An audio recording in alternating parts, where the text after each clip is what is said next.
Shalom, selamat pagi Bapak Ibu dan saudara-saudari yang dikasihi Tuhan. Kembali kita akan bersama-sama membaca dan merenungkan kebenaran firman Tuhan. Sebelumnya mari kita berdoa.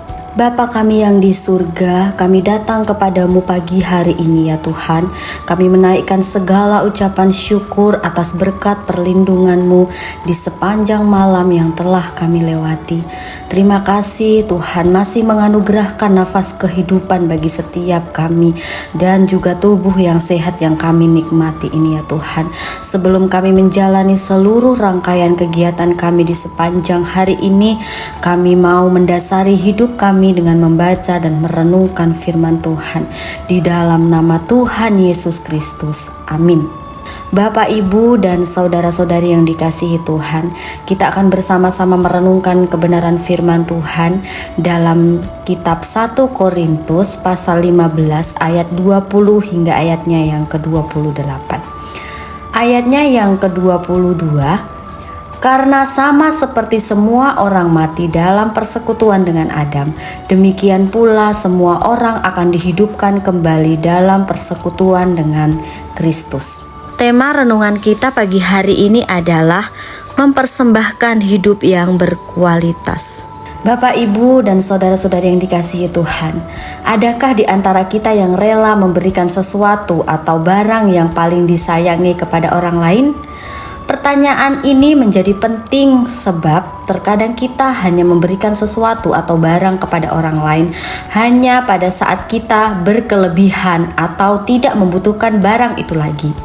Jika dalam kondisi yang sangat kekurangan, kita dituntut untuk hidup berbagi dengan sesama, tentu sangatlah sulit. Orang bisa bilang itu namanya pengasihan lupa diri. Tetapi yang dimaksudkan di sini adalah hidup berbagi yang tidak hanya sebatas materi, melainkan melalui seluruh totalitas hidup. Misalnya, berbagi tentang pengetahuan dan pengalaman bagi sesama. Tindakan seperti ini tentu sangat menarik jika dikaitkan dengan ungkapan hidup yang mencerminkan citra Kristus.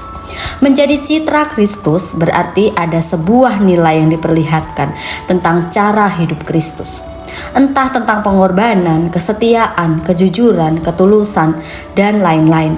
Semua ini berujung pada sebuah cara hidup yang memberikan keteladanan bagi orang lain. Mari kita garis bawahi kata mencerminkan citra Kristus. Sama halnya dengan sesuatu yang akan ditonjolkan, diperlihatkan, atau digambarkan tentang Kristus bagi sesama manusia. Terutama ketika kita memaknai peristiwa kebangkitan Kristus atau Paskah. Seperti kita ketahui bersama bahwa inti dari iman Kristen adalah kebangkitan Kristus. Ini merupakan sebuah pengakuan iman orang-orang percaya. Khususnya pada bagian Alkitab 1 Korintus pasal 15 ayat 20-28 yang menekankan kebangkitan Kristus sebagai yang sulung. Artinya kebangkitan Kristus adalah yang pertama bangkit dari antara orang mati. Dalam tradisi perjanjian lama, berkas pertama yang dituai harus dipersembahkan dalam korban 1 hari setelah Sabat yang jatuh setelah hari Paskah. Paulus menuliskan surat ini dengan tujuan untuk menjangkau orang-orang Korintus pada perayaan Paskah Kristen. Gelar sulung memiliki arti lebih utama dari segala yang diciptakan. Hal ini dapat dianalogikan seperti orang memanen hasil tanaman yang pertama dipersembahkan bagi Allah. Sebab hasil panen yang pertama dianggap sebagai buah yang berkualitas. Sama halnya dengan Kristus, ia menjadi tuaian pertama dari kehidupan sebagai akibat dari ketidaktaatan manusia.